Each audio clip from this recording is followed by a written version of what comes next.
मैं Vinod Shukla, platform bye नवीन कुमार सिंह, भिकना पहाड़ी से आपके सामने मैं उपस्थित हूं। जैसा कि आप स्क्रीन पर देख रहे हैं, बिहार शिक्षक भर्ती द्वितीय चरण की जो संस्कृत कक्षा 6 to 8 और 9 to 10 के लिए जो संस्कृत विषय पढ़ना चाहते हैं उनके लिए ये बैच है।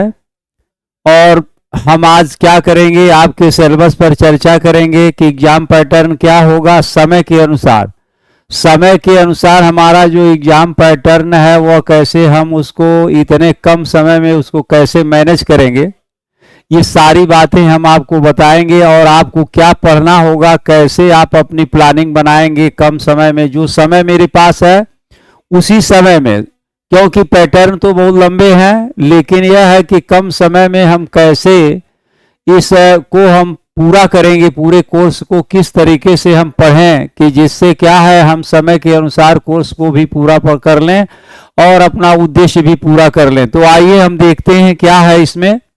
आप देखिए, दो चीजें हैं आपको दिया गया है, आपके सामने स्क्रीन पर दिखाई दे रहा होगा कि मध्य और माध्यमिक संस्कृत अध्यापक हेतु, और इसमें पढ़ना क्या है, संस्कृत का हमारा पाठ्यक्रम क्या होगा। बहुत ही पाठ्यक्रम छोटा है, जितना बड़ा बनाएंगे उतना बड़ा होगा, जितना छोटा बनाएंगे उतना छोटा हो सकता है। तो दिया गया है 3 ही पाठ्यक्रम है मेरे हिसाब से। एक क्या है, संस्कृत साहित्य। एक मेरे हिसाब से जो दिया गया है, आप देखें, आपको संस्कृत साहित्य पढ़ना है।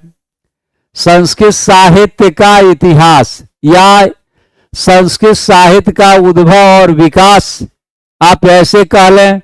तो अब आपको संस्कृत साहित्य में क्या क्या चीजें पढ़नी है। कालिदास है, बाणभट्ट है, भवभूति है, दंडी है, माघ है, भारवी है।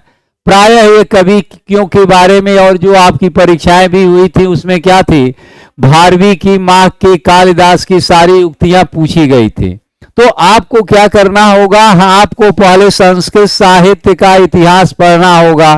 तो संस्कृत साहित्य के इतिहास में हमें यही पढ़ना है, जितने संस्कृत के कवि हैं, गद्यकार हैं, उसके बारे में, उनकी रचनाओं, उनसे संबंधित चीजें आपको सूक्तियों के माध्यम से पूछी गई थी। और ये किसी भी परीक्षा में संस्कृत साहित्य के इतिहास में यही सारी चीजें आपको पूछी जाती हैं, कोई पैटर्न अलग नहीं होता है। आप ग्रेजुएशन स्तर या बीए स्तर पर जो संस्कृत की पुस्तकें चलती हैं वो सारी आपको पढ़नी होती हैं। मेन चीज उसमें कालिदास का अभिज्ञान शाकुंतलम नाटक है, 3 नाटक लिखे हैं, रघुवंश महाकाव्य लिखे हैं, ऋतुसंहार, ये सारी चीजें आपको पढ़नी होती हैं। और उसी तरीके से माघ का है, भारवी का है, बराबर सूक्तियां आती रहती हैं। उसी सब चीजों को हमको ध्यान देना होगा। तो इसमें तो केवल हम क्या पढ़ेंगे, संस्कृत साहित्य के जो कवि और लेखक है उसके बारे में आपको पढ़ना है।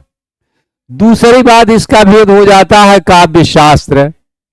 संस्कृत में आप क्या पढ़ेंगे, काव्य शास्त्र, काव्य के गुण, काव्य के प्रयोजन, काव्य की परिभाषा। काव्य की परिभाषा, पहली बात कि काव्य क्या है, इसके बारे में आप पढ़ेंगे। इससे आता है कि काव्य के लक्षण क्या हैं, काव्य के प्रयोजन क्या हैं, काव्य के हेतु क्या हैं। ये सारी चीजें आपको इसमें काव्य शास्त्र में पढ़नी पड़ती हैं। दूसरी बातें हैं आपको व्याकरण में। व्याकरण में क्या है, शब्द रूप है, और शब्द रूप आते हैं, धातु रूप आते हैं, विभक्तियां आती हैं, विभक्तियों के सूत्र आते हैं। इस तरीके की चीजें पिछली परीक्षाओं में भी पूछी गई हैं, और यही सब सारी चीजें आपसे पूछी जाती हैं, जिसमें समास है, संधि है, प्रत्यय है, उपसर्ग है, विभक्ति है, क्रियापद हैं। जो सीटेट में क्रियापद, आप देखिए संस्कृत के जो पेपर होते हैं उसमें क्रियापद पूछे जाते हैं, इसमें कौन सा क्रियापद है, क्या विशेषण है। दूसरी चीज आपको दे देता है गद्यांश के आधार पर। आप क्या पढ़ते हैं व्याकरण में, क्या है, गद्यांश और पद्यांश। आपको पिछली परीक्षाओं में आपने जो लोग भी दिए होंगे तो उस गद्यांश में क्या होता है, पैसे, संस्कृत के पैसे दे दिए जाते हैं, उसी पैसे से क्या होता है, संस्कृत व्याकरण निकल जाता है। संस्कृत व्याकरण का मतलब है कि उसमें संज्ञा, सर्वनाम, क्रिया, विशेषण, विभक्ति, ये सारी चीजें आपको उसी में समास सब समाहित है। तो एक क्वेश्चन आपको क्या होता है, संस्कृत के गद्यांश आएंगे, उस गद्यांश से ये सारी चीजें व्याकरण से ही संबंध, गद्यांश का मतलब ही है कि उसमें व्याकरण आपको पूछा जाता है। अगर वो पद्यांश भी दे देता है, पद्यांश में अलंकार है, रस है, छंद है, तीन चीजें पूछा जाता। पद्यांश तो दिया नहीं गया था पिछले पैटर्न में। अगर वो पद्यांश दे भी देता है, वह पद्यांश अगर दे देता है, संभावनाएं हैं, पेपर हैं, पेपर के रूप बदलते रहते हैं। संस्कृत में गद्य और पद्य है, मान लीजिए गद्यांश दिया गया था पिछली बार, तो इस बार पद्यांश भी दे सकता है। हमको हर तरह से अलर्ट रहने की जरूरत होती है। तो उसमें क्या होता है कि आपको पद्यांश में क्या है, रस है, छंद है और अलंकार। जैसे आप हिंदी में पढ़ते हैं रस, छंद, अलंकार, उसी तरीके से क्या होते हैं, रस और छंद, अलंकार, ये तीन चीजें आपसे पूछी जाती हैं। कोई भी पद्यांश आता है, संस्कृत के कोई श्लोक आते हैं, तो उसमें रस है, छंद है और अलंकार, तीन चीजें पूछी जाती हैं। तो वह आपको क्या होगा, वह श्लोक संस्कृत में लिखे रहेंगे और पकड़ना होगा इसमें यमक अलंकार है कि उत्प्रेक्षा है कि अनुप्रास है कि कौन सा छंद है कि दोहा है, सोरठा है, चौपाई है, इस तरीके की चीजें पूछी जाती है। तो हमको देखिए मुख्य चीजें क्या है, तीन चीजें हमको केवल पढ़नी है। संस्कृत साहित्य का इतिहास, काव्य के प्रयोजन, काव्य के प्रयोजन से ज्यादा क्वेश्चन उठते हैं, व्याकरण से भी उठते हैं क्वेश्चन। तो सबका डिवाइडेशन हो जाता है कि कितना नंबर हम साहित्य से पूछेंगे, कितना हम काव्य शास्त्र से पूछेंगे, कितना व्याकरण से पूछेंगे। तो इसमें जैसे सीटेट है, अन्य चीजें आप पढ़ते हैं, एक संस्कृत का गद्यांश आएगा, उस गद्यांश से एक या दो गद्यांश पूछ सकते हैं।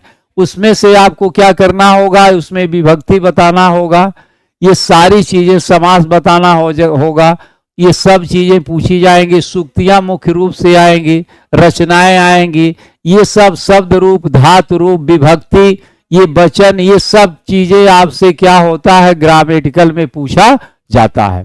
तो कोर्स ऐसा कुछ नहीं है, समय अभी आपके पास पर्याप्त है। पढ़ने वाले के लिए समय कम नहीं होता है, पढ़ने के तरीके अलग अलग होते हैं। कम समय में भी हम तैयारी कर सकते हैं, अधिक समय में भी तैयारी कर सकते हैं।